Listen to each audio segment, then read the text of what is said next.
for your chain swinging, clang clang, and it costs a lot. Bitch, I'm always at the guala, yeah, and you are. Assalamualaikum warahmatullahi wabarakatuh.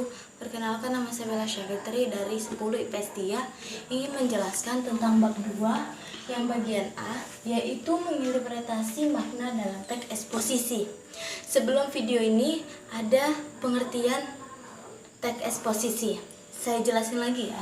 Teks eksposisi ialah teks yang membahas suatu masalah dengan mengungkapkan fakta-fakta dan argumen yang dapat dipertanggungjawabkan.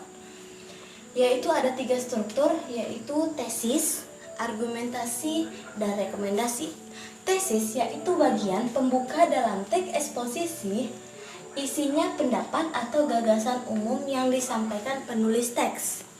Terus argumentasi, unsur yang menjelaskan tesis biasanya disampaikan dalam bukti-bukti yang sifatnya fakta untuk menguatkan tesis. Sedangkan rekomendasi atau penegasan ulang yaitu saran atau ajakan. Jadi di dalam teks eksposisi berisi ajakan atau saran dari penulis sesuai dengan tema teks eksposisi. Contohnya yaitu pendapat yang disampaikan tesis. Yaitu di situ ada contoh dari halaman 54 yaitu tentang bahaya dari narkoba. Di situ ada, dewasa ini narkoba telah terjadi ancaman yang sangat mengerikan bagi generasi muda yang berarti juga menjadi ancaman bagi keberlangsungan bangsa Indonesia. Oke, saya lanjutin. Di sini ada argumentasi, yaitu ada di bagian itu ada contohnya tuh. Contoh dari argumentasi itu di bagian cerita tadi ada jumlah penyalahgunaan narkoba sebanyak 7 juta orang dan sebagian besar diantaranya adalah para pelajar SMP, SMA, bahkan SD. Di situ ada contoh dari argumentasi. Sedangkan rekomendasi contohnya itu ada di sebagian generasi muda, calon penerus perjuangan bangsa, sudah seharusnya kita menyiapkan diri menjadi generasi yang berkualitas. Terus,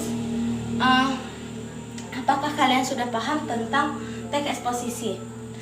Kalau sudah paham, saya akan menjelaskan tentang membedakan fakta dan opini. Sebelum kita masuk contohnya, kita harus tahu apa fakta dan opini. Fakta ialah kalimat yang ditulis berdasarkan kenyataan, peristiwa, suasana yang benar-benar terjadi dan objektif. Di sini ada opini, sikap, pandangan atau tanggapan seseorang terhadap suatu fakta dan kebenarannya relatif.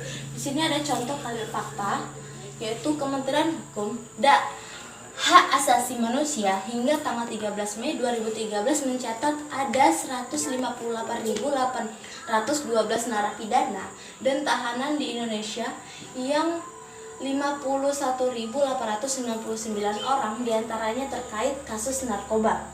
Di sini ada contoh opini, kalimat opini yaitu sebagai generasi muda, calon penerus perjuangan bangsa, sudah seharusnya kita menyiapkan diri menjadi generasi yang berkualitas. Sekian dari saya, itulah presentasi dari saya. Kurang lebihnya saya mohon maaf. Assalamualaikum warahmatullahi wabarakatuh.